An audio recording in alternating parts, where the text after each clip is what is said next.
Sa pagkakataong ito, makakasama po natin sa linya ng telepono si Undersecretary Claire Castro, ang Palace Press Officer. Magandang gabi po, Yusek Castro, si Ryan Lisigas po ito ng PTV. Yes, good afternoon. Good evening na pala. Good evening sa iyo at sa lahat na nakikinig sa ating programa. Opo, Yusek, hingi lang kami ng paglilinaw dito sa kumakalat na balita tungkol sa cabinet revamp. Kumpirmado po ba ito, Yusek? Sa ngayon, wala pa po sa ating ibinababa na anumang update patungkol po dyan. At nananatili pa rin po ang tiwala ng ating Pangulo sa kanyang sa miyembro ng kabinete. At kung magkakaroon man, ay sa atin din naman ito manggagaling. So as of now, wala po tayong update patungkol po dyan. Opo. Yusek, may update po ba tayo kung may mga makakasuhan na sa mga susunod na araw na mga sangkot naman sa flood control controversy? Ano po ang reaksyon nyo sa balita na babawiin daw ng ilang dating tumistigo sa Blue Ribbon ang kanilang naging testimonya, Yusek? Sa parte po ng DPWH at sa parte din po ng ICI, alam po natin na marami na pong narekomendang kaso. At marami na rin pong naisampa ang DPWH na mga kaso mismo sa Ombudsman at sa DOJ. So, sa ngayon po, ang nais po talaga natin kung sino po yung naging testigo na tumayo ay manatili po na maging matapang para po mas paglaban po ang katotohanan. Huwag po silang padadala, di ba, doon sa mga naghihikayat sa kanila na sila'y bumaliktad para po mapagtakpan ang sino man na sangkot. So, ang nais po ng Pangulo ay maging makatotohanan po. Yusek, ano na po yung mangyayari ngayon sa ICI? May update po ba kung sino na yung kapalit ng mga nagbitiw na miyembro?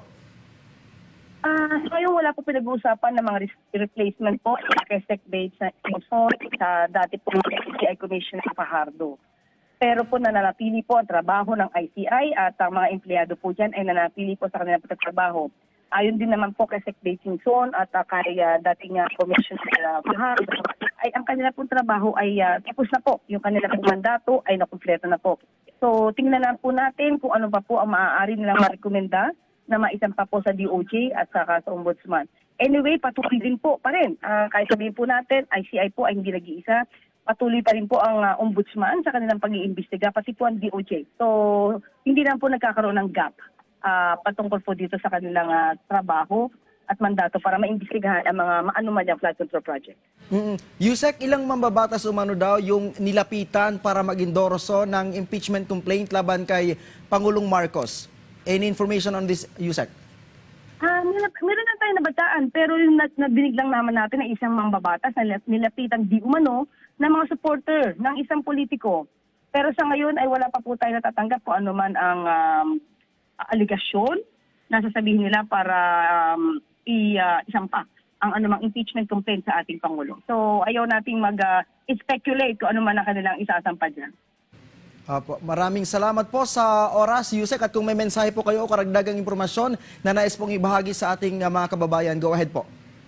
Opo, ang Pangulo po ay nandito po palagi, nasa atin po at para po ito sa taong bayan at para sa ating bansa. So, suportahan lamang po natin ang Pangulo at doon sa mga maaaring mga witnesses na alam naman nilang katotohanan, lumabas na po tayo para po mapanagot po ang talagang mga sangkot. At yung mga pangako po sa inyo, kung meron man, na para kayo'y bumaliktad at ito'y papabor din sa inyo at papabor din sa mga corrupt na mga opisyal.